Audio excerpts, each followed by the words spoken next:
Silas Marner. By George Eliot. Narrated by Rosalyn Landor. This unabridged audiobook was produced in the year 2010 by Tantor Media, Incorporated, which holds the copyright thereto.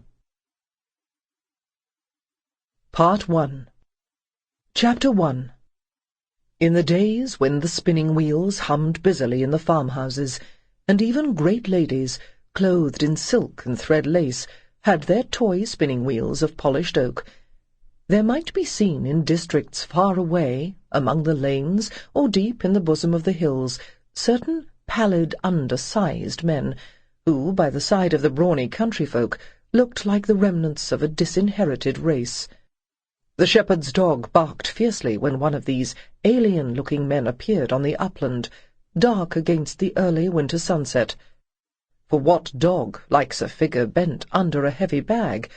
And these pale men rarely stirred abroad without that mysterious burden. The shepherd himself, though he had good reason to believe that the bag held nothing but flaxen thread, or else the long rolls of strong linen spun from that thread, was not quite sure that this trade of weaving, indispensable though it was, could be carried on entirely without the help of the evil one. In that far-off time, superstition clung easily around every person or thing that was at all unwonted, or even intermittent and occasional merely, like the visits of the peddler or the knife-grinder.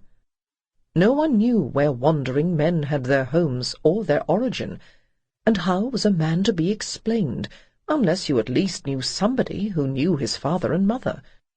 To the peasants of old times, the world outside their own direct experience was a region of vagueness and mystery.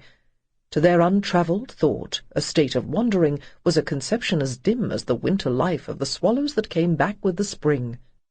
And even a settler, if he came from distant parts, hardly ever ceased to be viewed with a remnant of distrust, which would have prevented any surprise if a long course of inoffensive conduct on his part had ended in the commission of a crime, especially if he had any reputation for knowledge, or showed any skill in handicraft.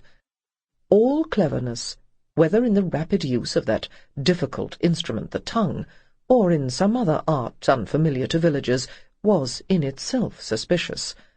Honest folk, born and bred in a visible manner, were mostly not over-wise or clever, at least not beyond such a matter as knowing the signs of the weather, and the process by which rapidity and dexterity of any kind were acquired was so wholly hidden that they partook of the nature of conjuring.